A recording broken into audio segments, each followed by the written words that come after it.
Ingkang sarta tumiyung sumunaring Sang Hyang Bagaskara.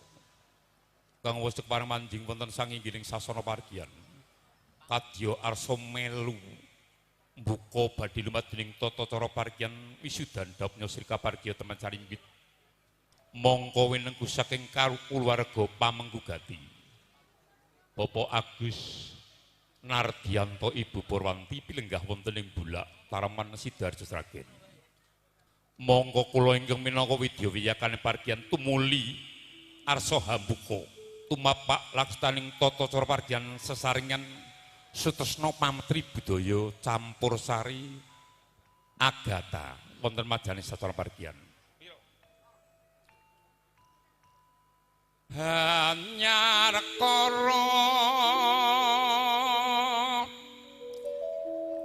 kanthi asasanti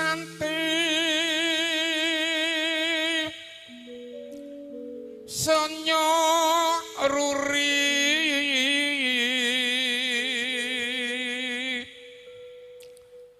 tumuli hambuka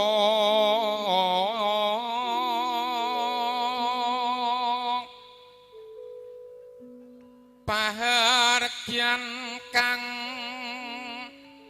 sanyatane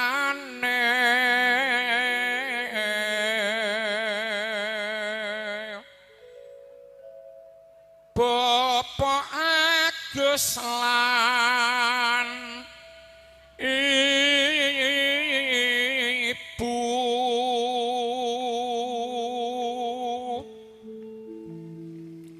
Minisudo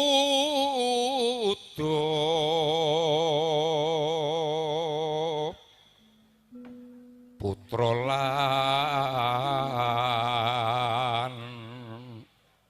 putri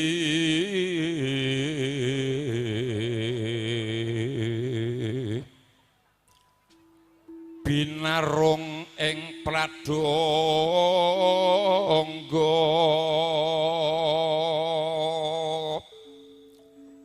mreh hascaryeng kayon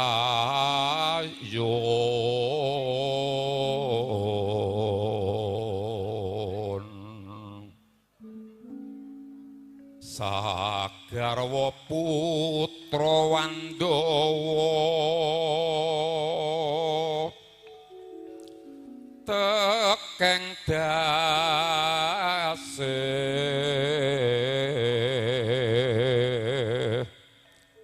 jroning suka ingkang mugi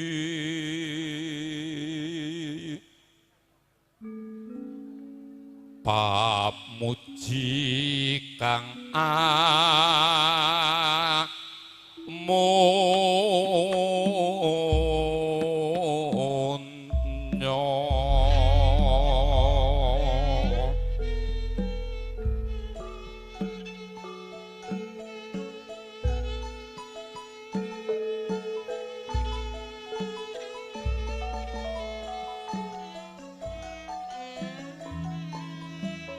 dan sembah nireng ulun kapara buhori sang mara bengerat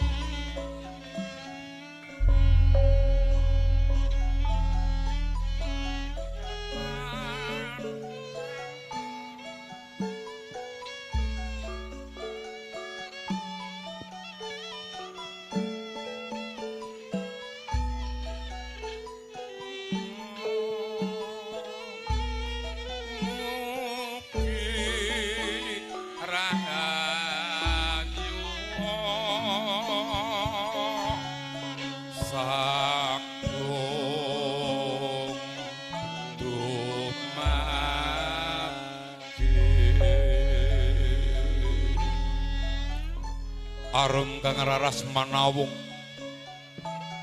sesanti pamujastuti lengi sedya manembromo kang rinengging para krami. Assalamualaikum warahmatullahi wabarakatuh. Alhamdulillahirabbil alamin. Wassalatu wassalamu ala asrofil mursalin Sayyidina Muhammad wa ala alihi Sayyidi Muhammad Amabadi. Mugi katur wonten sa panjenengan para pinisepuh ingkang hanggung pono ing pamawas miwalebing pitutur. Mring arsanta para ulama, para kyai ingkang rinten dalu tansah sinayudan mring dase kaswase. Sangya para tami putri kakung sadharum sinedahan rawuh mungging sasana parigyan ing sasana Ari Kalenggahan. Punapa dene kadang sutra pametri budaya tulus, kadang werda muda ingkang sinung bagya kalawan mulya. Kepareng kula semelatur sumalana madhep wonten samadyaning sasana parigyan nyahak kamardikan nyaruwus kumawantun bantala rengko njajar hanggon ing Subasita tilaring udanegari. Bobotipun kula pinatam rada pengembaning sasana dan sinaraya mongko minangka widya wiyakaning parigyan wonten ing sasana enjang dungkap Siang Kalenggahan. Maringi badhe pamaosing tata cara rinumbuka saking pamonging pahargyan ingkang tumuli kula biwarakaken. Sumangga nuwun sangya palengga pratamu putri kakung ingkang winanting pakurmatan sareng-sareng maminta mring purbaning Gusti ingkang Maha Nasa. Murid kasembatan sedya lumadening tata cara pahargyan prasajan ingkang kepareng minangka saking keluarga pamenggugati Bapak Agus Nardianto Ibu Purwanti mugi lumampah kanthi sida karya Iwan Pinaka Pangasti Tanah Humat Jaraken An Batara Triaksara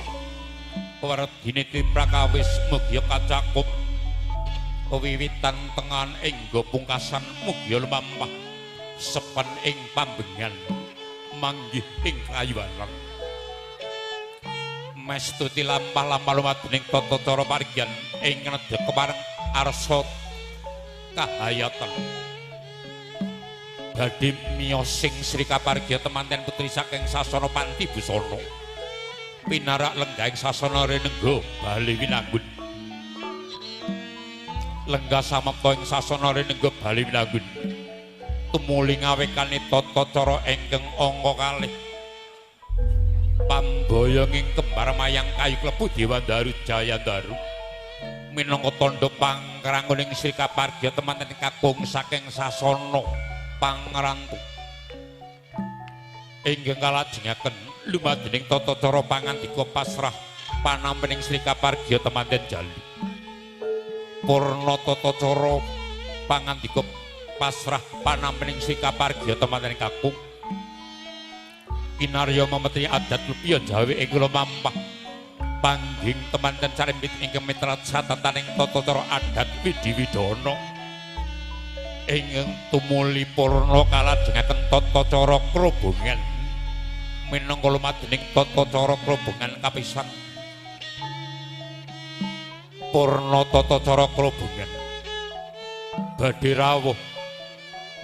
Besan Sinarawedi ingkang ngarsa nderek mangahi bagya dhumateng wisudaning putra teman sekloron ingkang tumunten nedya kepareng kalajengaken tata cara sungkem mangendali lumadening tata cara Subasita Sri Kapargya teman sarimbit mring arsanta Rama Dalahibu ewa semanten tumapak ing tata cara atur panuwun pambagya kawilujengan rawuh pendhenengan pelengkap pertama sadharum ingkang winanting pakurmatan minangka lumadening tata cara ingkang angka 6 dene rumunten mungguing sasana parigyan karana panjenengan Bapak Agus Nardianto Ibu Purwanti mantu kapisan kahayatan tata cara bubak kawak wonten ing sasana madyaning sasana parigyan saha nedya kepareng Sri Kapargya sarimbit lupar kawaca kaprabon ngrasuk busana kasatriyan manjing jroning sasana Panti Busana Riwesnya kemareng wangsul pinalenggaing sasana Rinenggo Bali Winanggun putra teman sekoron kalajengan peranganing tata cara poto pakurmatan ingkang angka kalih tandha pahargyan prasajaning kemareng Winanggun saking keluarga Bapak Agus Nardianto Ibu Purwanti Purna inengeran pamboyonging Sri Kapargya salimbit saking sasana palenggahan kakang dimanjing wonten sungapaning pargyan kinarya asung pakurmat badhe kunduring sangya palengga para tamu putih kakung ingkang winantu sagunging pakurmatan mekaten pendhinengan palengga para tamu sadarum lampah-lampah lumadening tata cara pargyan bilih tan wonten ewa-ewahan kepareng pinalenggakan sekeca mardumadikaning penggalih sinartan Amel Sani Suterno campur sari Agatha inggo pargan Purna luhur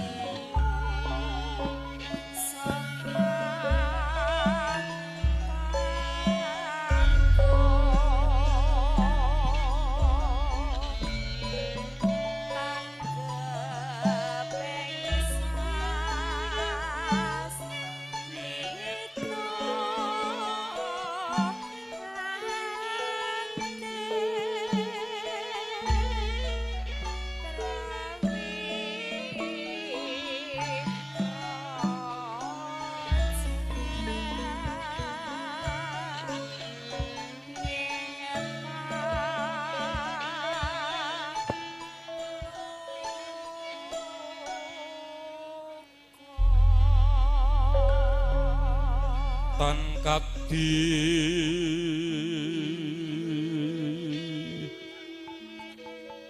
Sutomo Gusti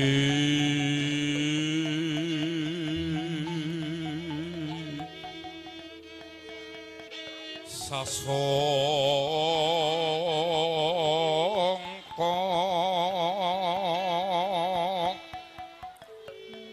kasungan Surya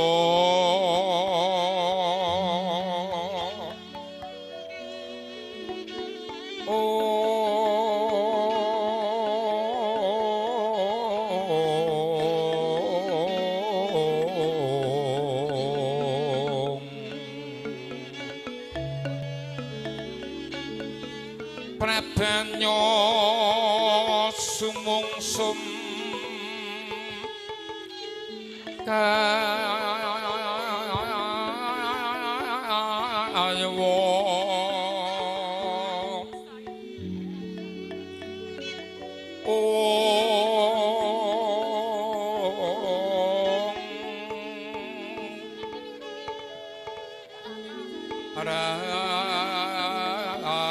aras urumeng sari-sari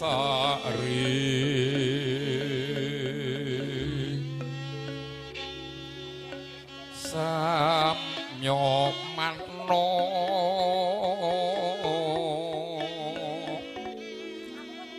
semeng sari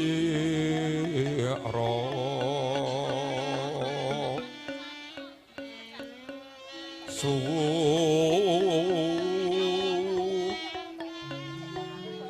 mar sumaramani rosus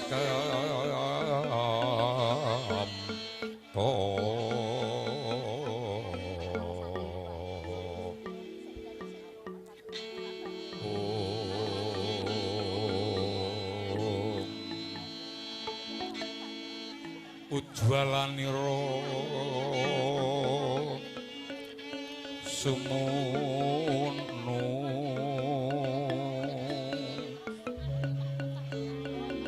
marabuka candra kusuma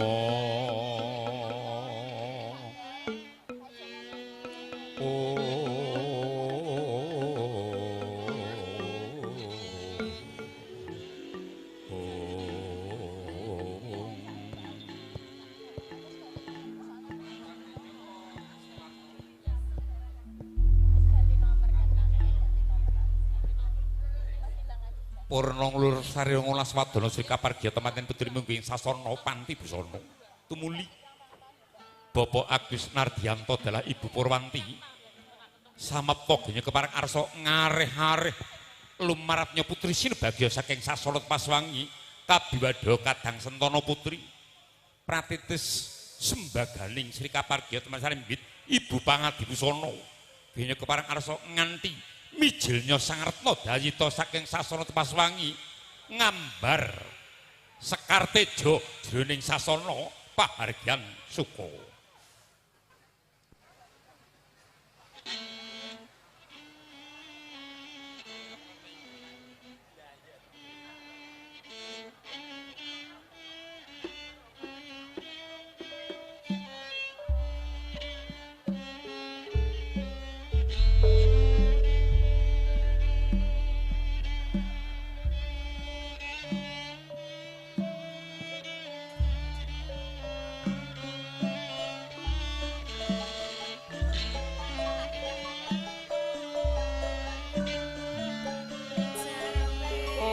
Ramyan ingkang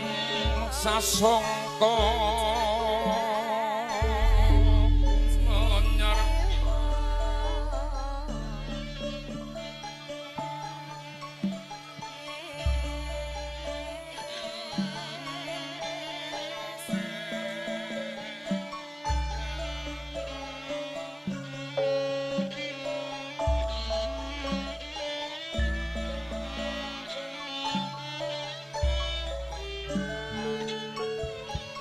mangrengga ruming puri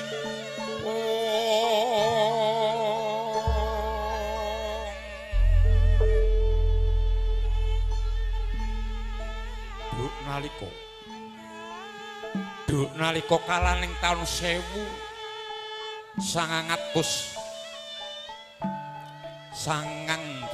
gangsal saka Jawa dawaing wundu Kuntara Mangsa ingkang kaping 7 pinggiring margi kapernah pinggiring margi Sidoarjo ana bali wis mapan sak madya Tirtasari prasaja parandene sunare hanelai awit randuning wewangunan kang pinanta-panta pepananing sarwa-sarwitina turut runtut datan nama mokal lamun ing mangke kinarya ajanging pahargyan putri kang dinama Bama putri kang dinadhang-gadhang wiwit alit dinala-gala benjang diwasane kewawi mendhem jero mikul dhuwur mring asemane wong tuwa tanolyan ora Ayu Ardina Novitasari Magister Pendidikan lumaksana saking sasana Panti Busana ing areh-areh Rama dalah Ibu sinartan tetekan kawicaksanan pepayung budi rahayu murid rahayu kang tinemu widodone skala tan manggi sarkara-kara minangka mustikaning wanodja lamun Tacinandra kuranging candra luwing warna dasare wong ayu lumampah prapteng majaning sasar pargyan tumandu ing raos ingkang tumaneming kalebu piyayah linobong enggalih kelem karo ban manis sinanding kastuba manik tutan kenut cinitra ing ukara prapteng ing sasana ungguaning palenggahan umpami jejering Prameswarina tumuli kang arsa kakali minggah mring indak-indakaning Sitinggil Binatalata ingkang alambaran babut perang medali sinebaran sari ginanda wida licap sebat kasturi manggung ketanggung Joko Paloro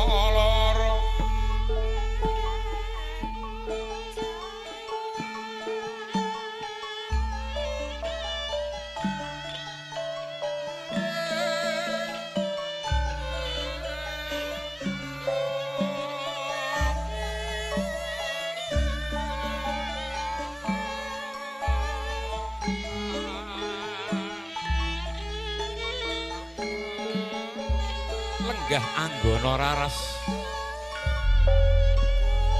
Rayu Argina Novitasari ngrantu tata cara kamus Rinawapa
Osnya pinaranggah ing sasana langen Prabasiyasa kusumaning ayu kang mongko minangka mustikaning pahargyan wonten ing sasana ari kalenggahan tumuli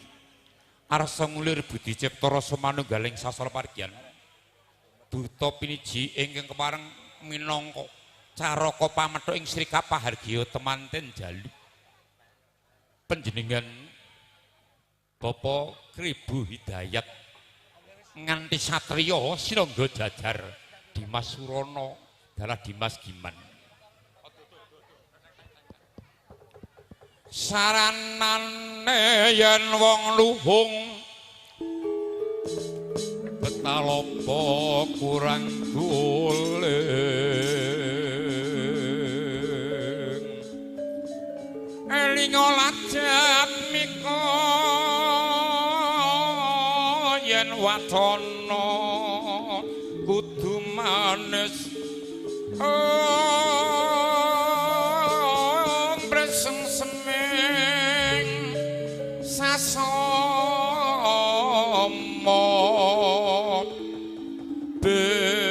bedaning kabawa sami Nut sabyantu sakarsa tan arkasa kang kinarti lasem to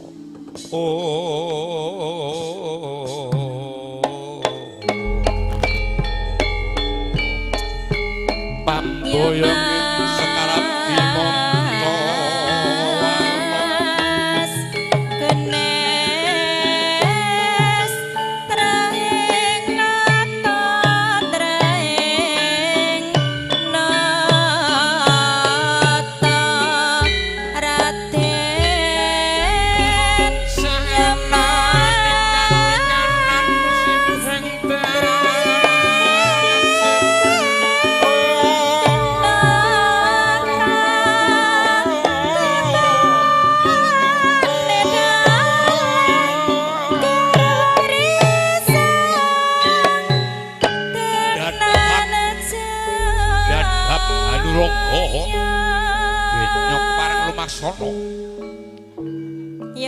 Caraka ingkang kepareng angembaning sasana piniji mongko minangka dutaning lampah pangrangoning Sri Kapahargya temanten kakung Bapak Kribu Hidayat emut wangsaning para winasis ingkang kepareng angripta pustaka Raja Purwodo nalika wonten temanten ing jaman Karwa kadya daping satriya panah Pandhawa yen Arjuna dalah putri Widara Kandhang Wara Sembadra sinarana mangka pepasaran edene dening sasana paringgan kang sinebat kembar mayang kayu klepu Dewa Daru Jayandaru ingkang mangka dene sepira para widodari cacah 7 saking kayuwangan Suralaya Nggih Betari Lengleng Mandanu sari lengleng gagar mayang tunjung biru petari probosini petari awarsiki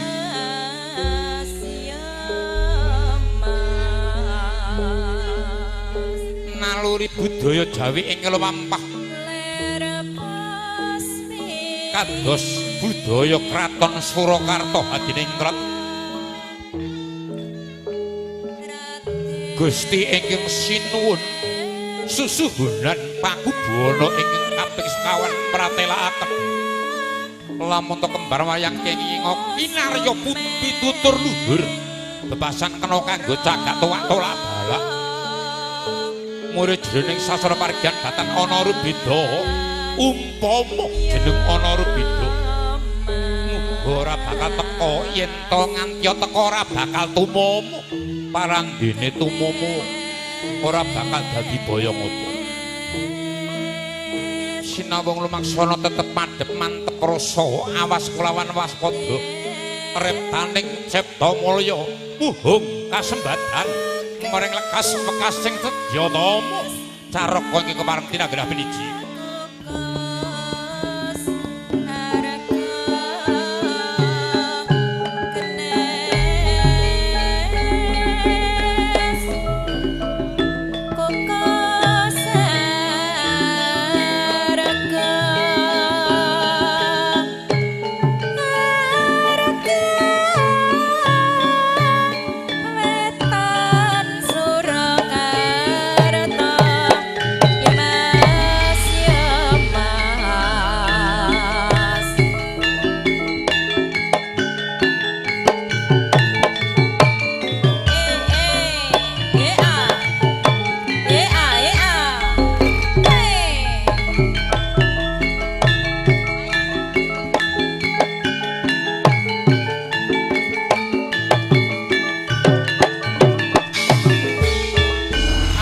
godho pangrencana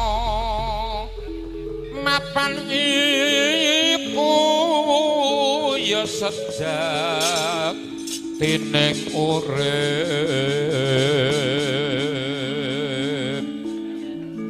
dumadiku saka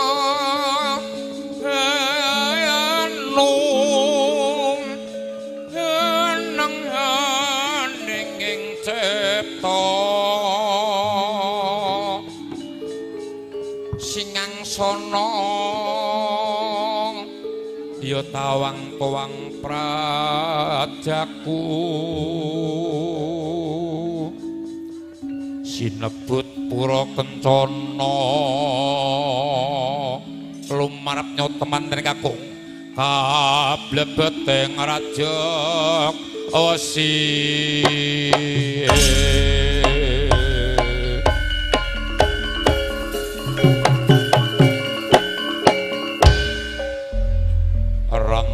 rantak sumeblak kiblating paningal kapantoking cakrawala gumiring pambiwadaning Srika Pargya temanane kakung ingkang mau samepa ngrasuk busana kapangeran Gagrak Surakarta Hadiningrat lumaksana mugya ubayane tan balenjani jroning sasana parigyan ing sasana ari kalenggahan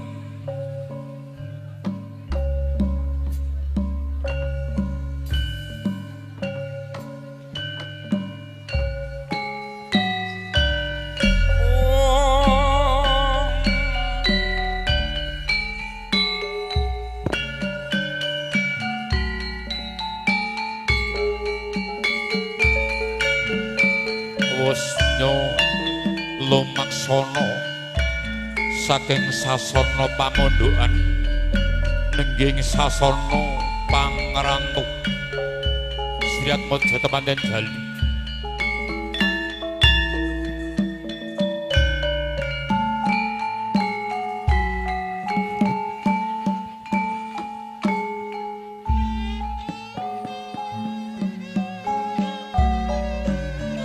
ingkang humiring caraka ingkang kepareng kembali sasana piniji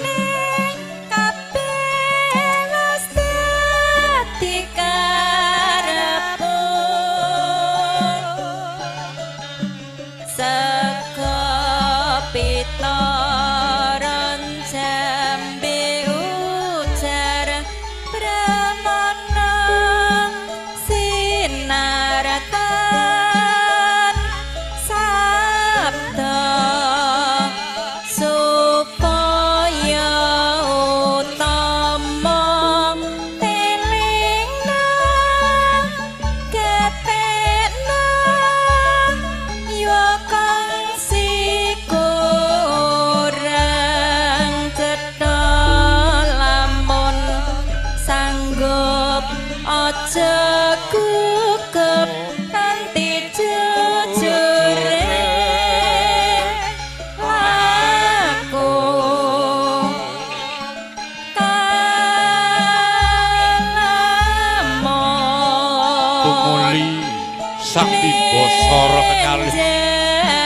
engko kepareng tindak-tindak minangka tumapa ing tata cara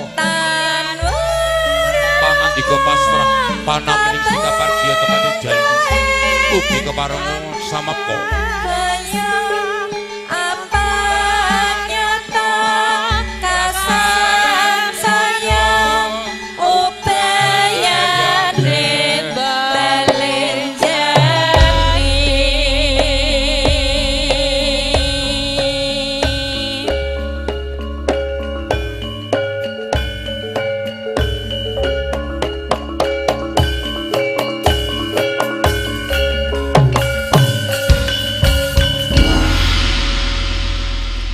dumateng Risang Narpa Tundaka mongko tinanggenah masarakan Sri Kapargiya temanten kakung sumliatur saking besan Sinawedi Binikten Bapak Joko Riyanto jumeneng kasimbul jinijiran Bapak Aris